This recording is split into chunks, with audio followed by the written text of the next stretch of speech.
My name is Siren Santina, and I am the winner of the 1986 Gym Audition Contest that was held by Hasbro Toys. It invited fans of Gym to sing the theme song and send in an audio cassette of their voice. I instead made a music video of me singing the theme song and have brought some of my costume elements from that trip with me for the class today. As the winner of the contest, I was offered a trip to New York City to attend the MTV Video Music Awards, as well as an FAO Schwartz shopping spree, an interview on NPR, and a stay at the Waldorf Astoria Hotel. They made me a recreation of one of Jim's fashions for the doll to wear that evening, and I am wearing a modern day interpretation of that outfit at this moment. So here's the dress that I wore in the video. My little bitty Gym dress. It's a little short for me now. And here's the dress they made for me to wear to the event.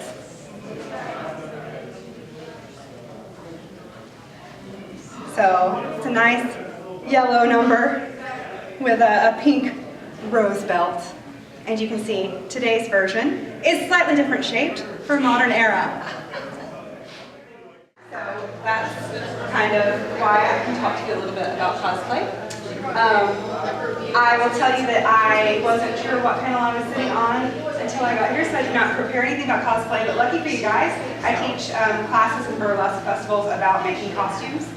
So I do have a lot of experience in this subject and can answer a lot of questions if you guys have anything about that. But I want to tell you about what I'm wearing right now first. So part of the package that I won as that part of that contest was a trip to the 1986 MTV Video Music Awards. Oh my, as a 6-year-old? As a 6-year-old. My parents took me, of course. Horrible. So they hired a nanny to cart me around the city while my parents did fun things. The nanny took me to be interviewed on NPR. Oh my God. But they also made me a little miniature Gym wardrobe for the night out on the town. So here is a picture, if you want to pass it around, of me waiting for the limo to pick me up to go to the MTV Video. It was in New York City. And this was a national contest. Yeah. And what were the criteria? You just wrote a content. You sang the theme song, sent in a tape of you singing. I sent in a videotape of me singing, dressed as Gym, and we made a little music video. My mom was dressed like an MTV VJ, and she gave a little intro, like, top of the chart. Did she make a costume for you then? Yeah. This is, I couldn't find a belt, but this is the little Gym dress that I wore in my audition video. Bringing that picture. And so today I tried to make a modern, like what I would actually wear around town version of the outfit that they made me for the video music. Okay, this is a different outfit though. This isn't the Gym. No, well that, and you guys that are super Gym experts, make the name of this fashion. I think it's like a dream. Who's the fashion? Like Winter Goldie thing. It seems like a dream, but in different colors. Am I wrong? Yeah, It because is it looks like the same dress gold, white, blue, cartoons. But they did sell this dress for the dolls because I have it for my doll as well. But it was at my parents' house, so my mom can't find it. I was going to bring that too and have a little doll dress like me, but she couldn't find it. It's packed away somewhere. But they did sell this dress.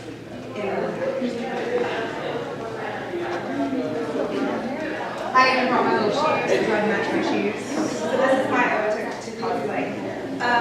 I don't do a lot of cosplay as Gym characters. I do some cosplay though, and then of course I imitate a lot of characters in burlesque acts and make costumes for burlesque. It's a little different because they have to come apart. So sometimes my main concern isn't necessarily authentic recreation of an exact costume, but more functionality and making something that shows the character but then has a break together. Like, do you guys know, I don't know if you're Canadian or where you come from. Has anyone ever heard of Dragon Con or been to Dragon Con? Yes, I know about it. Sci-fi fantasy conventions in the United States. And it happens in Atlanta, which is very close to where I live. So there's all these girls at Dragon Con each year that take these famous like comic book characters, but do them in the style of Playboy bunnies. So they have a bunny hutch, but they all have the vintage like Playboy Bunny outfit, but it has different famous superheroes or villains. And then if you're Star Wars fans, there's also a lot of stormtroopers dressed as different characters every year, like Hello Kitty stormtroopers and different comic book stormtroopers. So to me, I enjoy that kind of cosplay that's a fusion of two things, or your own artistic interpretation of an existing character or costume.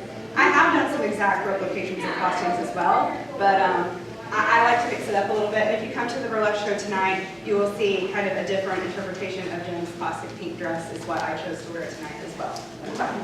So since this is kind of an improvised conversation on cosplay, I guess we can start just by asking, how many of you do cosplay yourselves?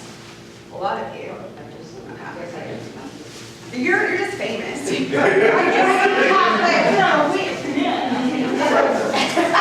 I like it. I think it's so fun. It is fun to dress as someone else. Those of you that don't do cosplay, are you a friend or family member of someone that does cosplay? Or just, yeah. Do you sew for or participate in the process? She's on her own. She's on her own. Or are you guys just kind of interested in hearing about it? I just kind of want to know what we want to talk about. Well, I have one question. Yeah. How did the Dragon Con, how did it get that name?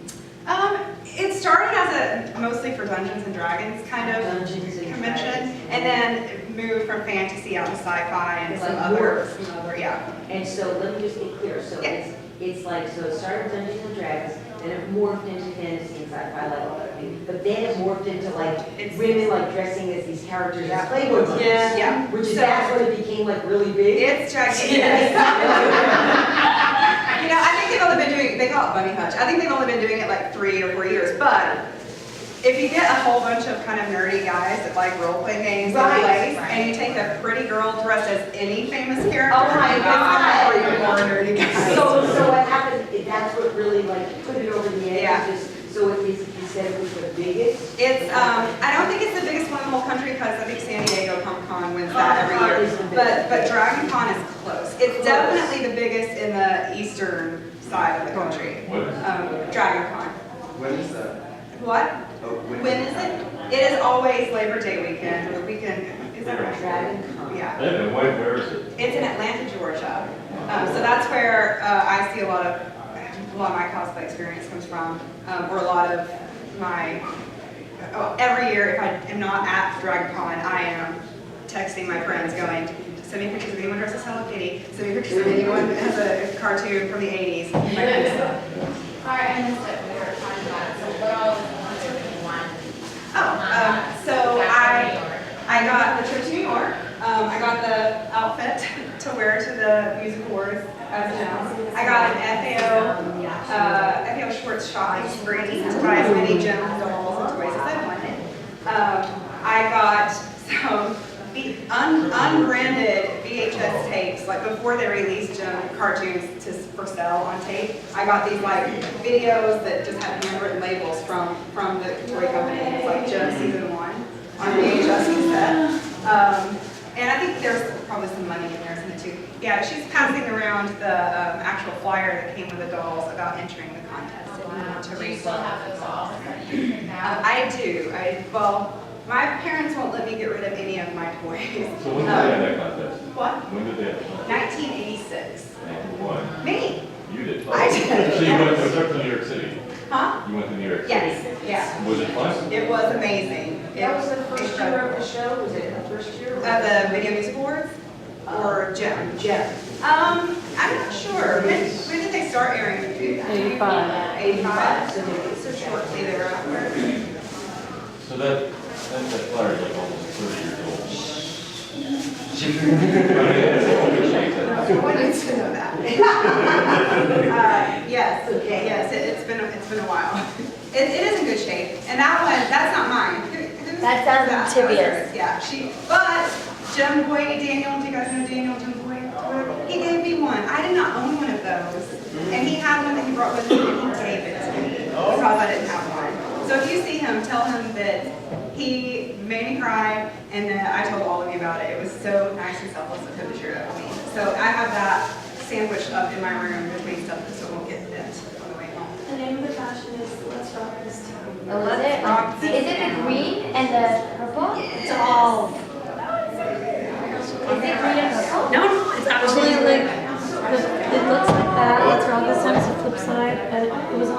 there you go. Oh, cute, oh, cute. Well, I think about cosplay. Cosplay, it could be, you can fuse, talk about the fusion of Well, I feel characters, or like, you don't have to necessarily be, you can be your own character, I mean. Well, it depends on who you ask. It may be an unpopular opinion to think that way, but I know there's a lot of people that do it. Right. And part of the fun to me is making it part of yourself. Or what do you see in that character that makes you identify with them or idolize them or want to dress like them, and bringing that into your own exemplification of that character to me is a big deal. I can tell you that 2 of my best friends are part of the 501st Legion, which are these crazy psychopathic Star Wars fans that like spend tens of thousands of dollars on their armor to recreate Star Wars. And if you see somebody that has just the wrong shade of plastic in their armor, they think that you have no business doing what you're doing. But, you know, some people are like that, and if they have enough time and money to be that particular about their costumes, that is great for them. I admire that amount of attention to detail. It's not for me. Right, and also that's, that fashion is kind of like mechanical, war machinery.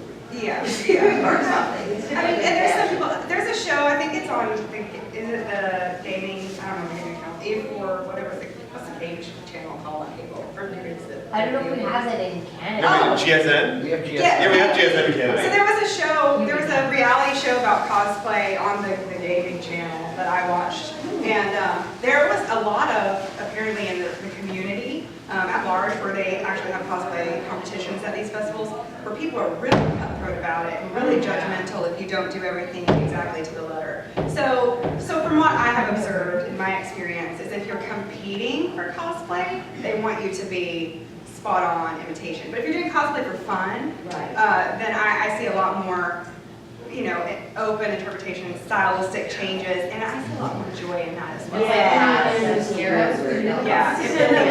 And I have seen, there's smaller conventions that I've gone to too, where the cosplay competitions are not that way. But I think once you get to this level where you're dealing with people there are people that do cosplay professionally and support themselves with it. Yeah. So when you're at a festival that's that big and they're competing, then yeah, it's different. But smaller places, I see people winning contests that are not to the exact detail as the original character was.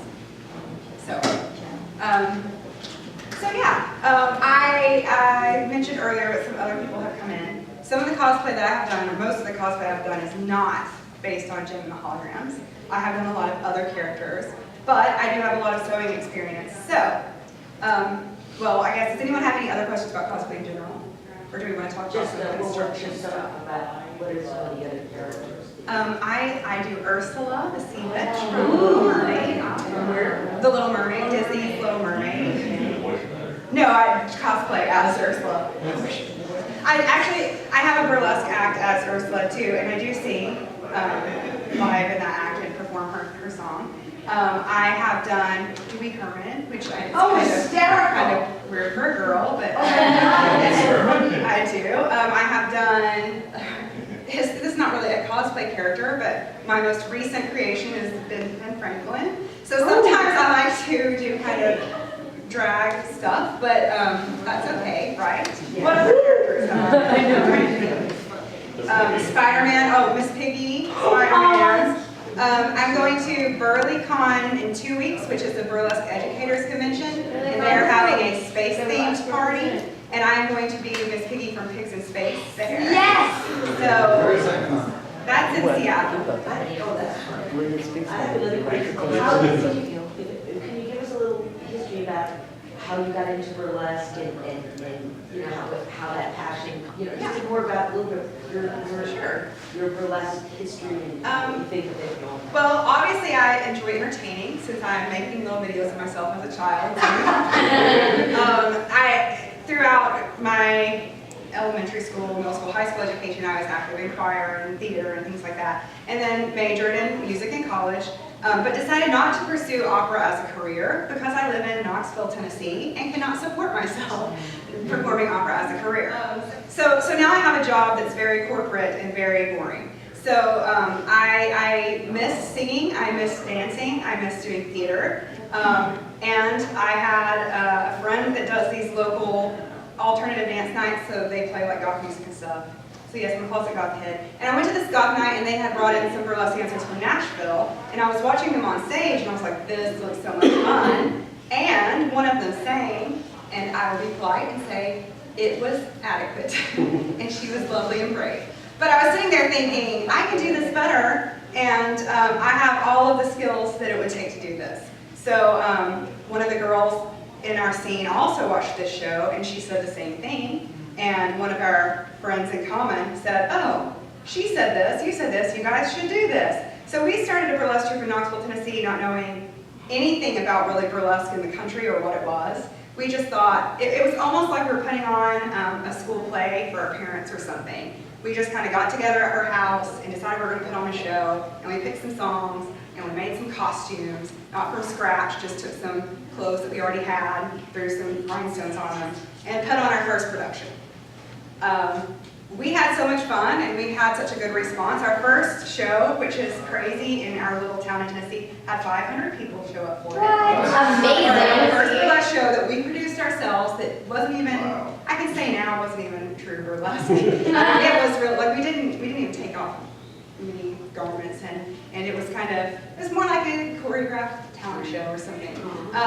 But once we got a good response and got some money from that first show, we were able to start traveling and seeing some other shows and kind of figure out what a burlesque show normally has in it. And we've also tried to, over the years, incorporate, because my background is really theater music, vaudeville, so we try to not just have it be strictly burlesque. We try to bring in some people that juggle, or do magic, or do aerials, and make it more like a traditional vaudeville variety show type thing. So over the years, I started doing burlesque in 2006, is that right? So however many years that is, that hobby of mine has taken me so many places. Vegas is where I met Mitzi, and it's why I'm here actually, is because of burlesque. So I met Mitzi at the Burlesque Hall of Fame, and we were talking about Jim, and I mentioned the contest, and she mentioned the convention, and then finally a couple of years later, 2008 or 9. Was it in Vegas or was it in? It was at the Palms that year. Oh, it was? Okay. Because Oh, fun. we met on that bus that was going to the art exhibit off campus. So I don't remember if that was 2008 or 2009. That was 2008 for sure. But That was I the only year that I performed.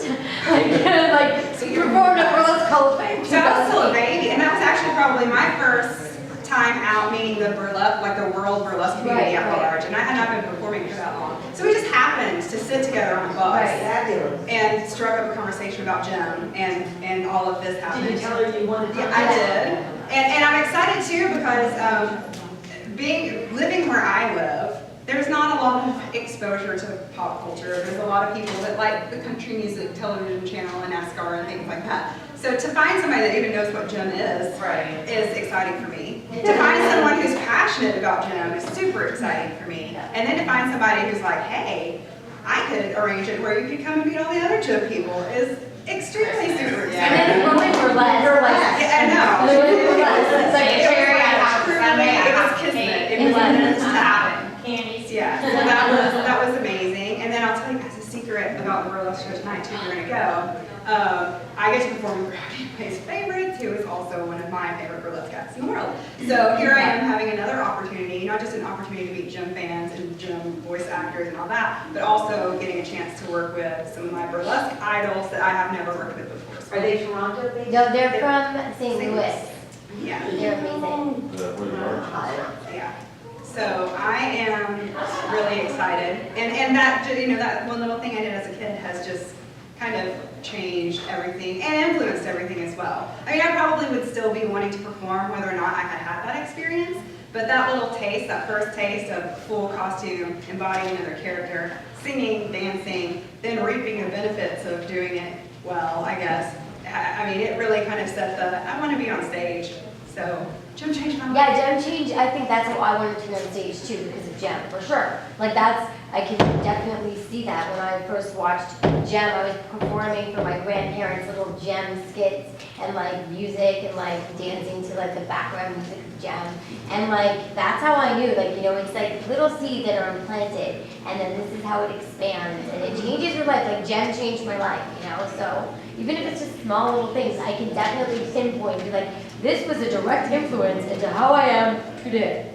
I agree, and even like the doll's clothes that I used to play with kind of also set this thing in my mind about this is what you wear if you're Jerica, daytime, normal person, and this is what you wear if you're Jim, on stage, crazy person, you know, a famous person, and probably influence the way I dress to a degree, and definitely the way I envision what a costume should be for me on stage.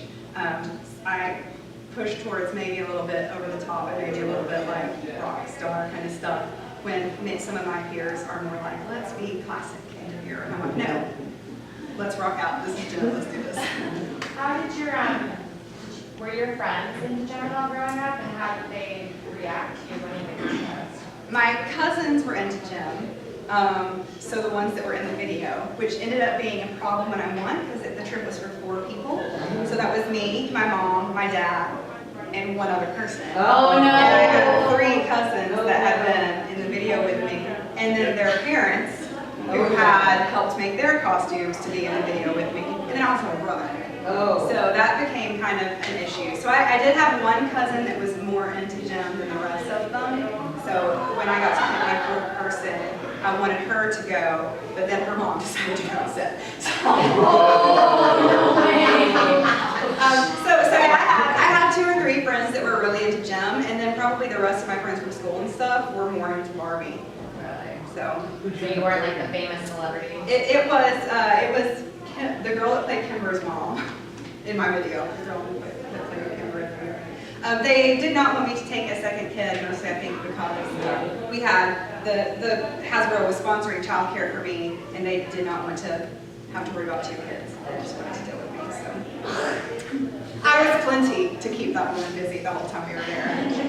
Yeah. What were some of the other characters you said you've done? I feel like you could do a really good Rainbow Bride.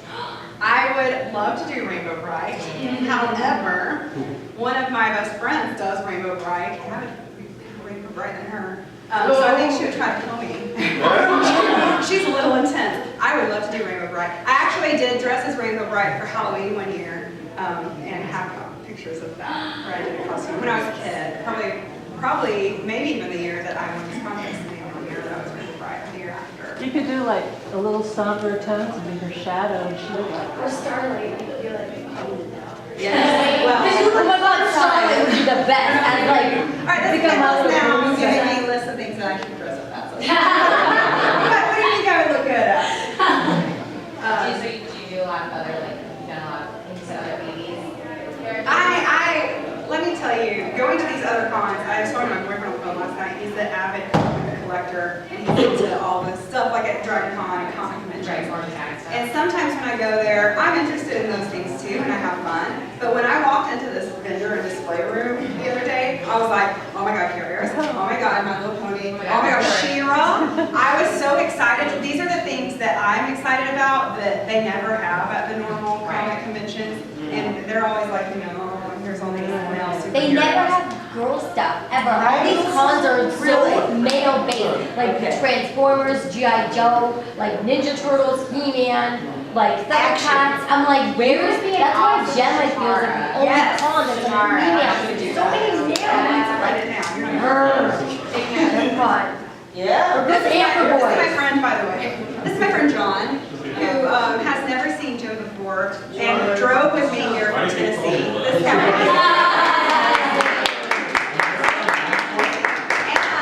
and his son, I don't know if you guys have seen me walking around with a little short, he's the only kid here. Or no, a little boy here. We got here Friday night. So we've been around, but I have been in incognito. Okay. But I've been walking around with a little boy, and we had, it's his son, so our car ride is 14 hours, so we had him watching Jim on the DVD player on the way here, and we have created at least one new Jim fan in this trip. Because he has been into it, and because John has kind of enjoyed the activities here, he is maybe interested in watching Jim now too. So potentially have created a couple of new Jim fans. Knoxville, Tennessee. So that's on the eastern side. Right. Yes, actually, we grew up in Sevier County, which is Gatlinburg is in Sevier County, which is where Dolly Parton is from. So normally when I say I'm from Tennessee, everyone's first question is, have you been to Dollywood? Or what is Dolly Parton like? So, And then, Yeah, the other Siren side has is the Elvis Elvis fan. yes, yeah, you're either Dolly or Elvis, or you like country music. Right, together. Is Dollywood is it near where you live or not? It is. So it's in Pigeon Forge. It's about half an hour. Where I grew up, it's very close, but now I have moved into the city, and I use that term very loosely because it is not a very large city. But it is the closest thing to a city in that area. There's Right. no Gatlinburg, a lot of neat stuff there. Gatlinburg is cool, and they're What's that? Yeah, it's Yeah. my favorite place in the world. I've been there 13 times, never got Really? there though. really. It's our go-to vacation. Gatlinburg is fun, and that's Oh, love it. some weird, quirky things. I mean, now we'll talk about the town that I live in. Some weird, quirky things about Gatlinburg. I'm into kind of this kitschy, offbeat, whatever. The first putt-putt golf course in the world was in Gatlinburg, Tennessee, and it's Which built one? into the hillbilly golf. Oh, the one that's right above, yeah. It's built into the side of the mountain, like when you drive in. Take a It's car very up the mountain, bizarre. like It's that. miniature golf. Yeah, it's so there's some kind of neat kitschy things that happen there. And Dollywood, even if you're not a fan of Dolly's music, it is so like iconically kitsch that it is worth a trip to that area just to do those two things. It's kind of cool. I do probably more than I should. I probably at least once a month I'm out of state.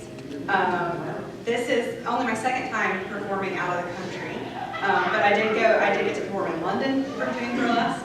I have now performed in I think 17 states, something like that. So it has been great, and what's great too is that, I'm normally in one show. So if I'm going to drive somewhere or fly somewhere to do one show, I'm going to stay for a couple of days and check out the town. So it's been a really, really great way for me to see parts of the country that I would not have been able to see otherwise, and make a great network of friends. So if I'm ever in any city in the country, I know somebody that does burlesque that I've met at Burlesque Hall of Fame or at Burlesque that I can call up and go, hey, I'm here, come hang out with me, or show me something. On average, how much time and money would you say you invest in each kind of costume that you do? How much money? So much, I don't even know how right? much money I spend. Disgusting amount. I would prefer not to know because it would probably make me want to die. What? How much you spend on costumes? Well, it also depends. If it's something I'm just going to do at home, like if we have a theme show and I'm just going to do a number one time and I'm just going to do it at home, I may take something like, this is a store-bought dress and put a belt on just to make this look quickly. So I may do something like that at home. If it's something I plan to submit to festivals and perform in other cities, I may start by just spending a couple $100s on it, but by the time I add, because I keep adding to Like a it, wedding dress. the more that I realize, okay, I'm gonna get this is gonna get booked again. Let's make it fancier. I just keep adding and adding to it. I don't want to know. Don't feel bad, I spent a lot on costumes too. For Renaissance spirits, I spent Oh, sure. on swords, for instance. Oh, I yeah. spent thousands of dollars on swords.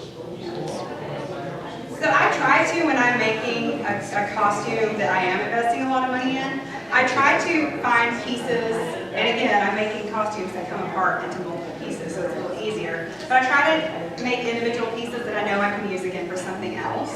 So if I'm going to spend $500 on a corset, I want it to be a corset I can wear as this character and for this act and do this with. So I try to be as economical as I can, but that's difficult, especially when there are people in the country that make one act a year and spend their entire budget for the entire year on one costume. That's kind of like It's hard to me, compete. sort of. It's hard to compete with that. Custom made stuff, do you get your stuff any good custom made? Yeah, well, most of it is. Most of it. So I am lucky though. You came in late. I don't think I got to tell you about my mom. I'm lucky that my mom is a costumer, and she sews costumes for Dollywood and is a home ec teacher and sews. So part of that I can outsource for free to her. Mom, what fabric do you have as a work for this? And can you make this by this date? So that's convenient for me. Was she an inspiration for you? Oh. Is she like just kind of playing that scene a little bit with passion? Yeah, she is the one who had the, I just wanted to make a tape of these CDs. She's the one that said, oh, we're going to do that. Yeah, she's the one that made the video. And my dad helped, so the background of the video that I'll try to get online. They made like, well, the poster for the con is kind of based on it. That like angular spotlight kind of thing with the outlines of the trees and everything. My dad crafted that for me to stand in front of. It's like the whole family got involved in it. And my dad and my mom still to this day, if I have a show that night and I'm not finished with what I have to do, my mom will come and sew, and my dad will be building props or, sandpapering what I'm going to stand on or whatever. So I'm really fortunate. What? Your mom was on his first show. Yeah. Oh, yeah. It's a really nice sash that flowers have. Thank you. You made that yourself? I did. It's to look like this outfit that I wore when I was. Oh, cute. It's the bigger version. Yeah. So this is the sash that they made for me. This is my sash for my today's outfit.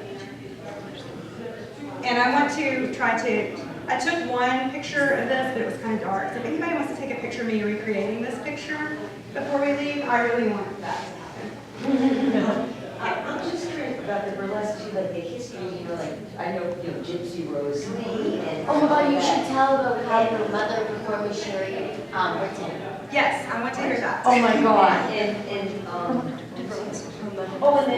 the vaudeville, ties into burlesque. Because my understanding of the history is, I could be wrong, is that burlesque was kind of part of a vaudeville show. It wasn't like the whole show. It started that way. And actually, in fact, when vaudeville first started and burlesque dancing first became a thing, the burlesque dancers were really kind of filler for the comedians of the day. Like the baggy pants comedians were really the main draw to the shows, and the burlesque performers were like to keep people's interest, To keep the filler, Right, right. So really the main draw was, oh my gosh, Red Skeleton or whoever. Yeah, this guy is here. Let's go see him. And oh, there's a pretty lady that's going to go on while he changes clothes or whatever. But over time, especially as burlesque became more risque. So in the beginning, there was not a lot. I mean, if you guys have Comcast here, everything's for all yours. If you live in the United States and you have Comcast cable and you have On Demand, there's a channel on demand called Something Weird. And they have all these old videos of burlesque acts from the 40s and 50s. And if you watch them, it's very, very tame. There's not a lot. There's not adult content really to it. They are really basically bikinis by the end of the act. So in the beginning of burlesque, the comics were the main focus, and then the girls did whatever. As the acts became a little bit more revealing, that's when people started taking notice of the dancers in between and started focusing more attention on them. And slowly over time, it became a much more adult-centric entertainment. And that's actually kind of when it started to die. So you started seeing in the 60s, as they got seedier and seedier, that it increasingly became something that you would go to a really gross place, a hole-in-the-wall bar with a bunch of perverts, rather than a theater as it started, a grand theater where you paid a respectable amount of money to watch respectable actors. So it's really interesting to read about. So then how did it then, it seems like there's this revival. There, And yes. how did that happen? And is it in New York City as well? Where are the spots where this revival is kind of? In the mid-90s-ish, I guess, so there's really kind of 2 or 3 places that it started picking up. Velvet Hammer Burlesque out of California is really who started the revival of that in the mid-90s and started growing it. They also did Teaserama in New Orleans, Louisiana in the mid-90s. And that is run by someone who now lives in California, so that scene isn't the same people that revitalized the scene, but there's a producer there, Rick DeLup, who's very, very interested in local burlesque history. And New Orleans had a burlesque style different than some of the other cities as well. So he is doing these pretty authentic to the style of that community in the past burlesque shows today. But it really has expanded everywhere. When I started, the main centers were New York, Los Angeles, Chicago, and Seattle. Seattle has a pretty big scene. In the US, you can speak to Canada. I don't know who started it in Canada. Well, I know that Contend Out of Sight was one of the first people that started it in Toronto. That was in like 2001 or like 1999. And I know Vancouver has a crazy huge, like they're so huge right now. And yeah, trying to think who else. Like Montreal, obviously, for the history, I know Lily St. Cyr is from Montreal. So, you didn't know that? Yeah, Lily St. Cyr is from Montreal. Canadian, yes. So yeah, in the, I'm trying to think of other cities. But I think Toronto is one of the main cities that it started in. It would not surprise me, especially with it being so close to some of the northeast cities that have big burlesque scenes here. In the past, there were specific styles that were local to areas, and also specific sets of blue laws related to what they could and could not do on stage. So even today, Boston is famous because of the Catholic population there for having shows where they don't reveal anything. So even today, you will hear some people say at burlesque shows, they're Boston laws, you know. So, which is kind of funny because that hasn't been a thing in Boston for I don't know how many years, but people still call it that. Right, so this revival has like a historical, it sounds like It does. That's wonderful, like authenticity. It does. I mean, Bringing back there's what it different really styles was. too. There's some people that want to recreate that authenticity and are doing very classic acts. And there are some people that are doing different styles. And that, I also see regional trends in that. So I can tell you that I see a lot of the people doing classic burlesque in Texas,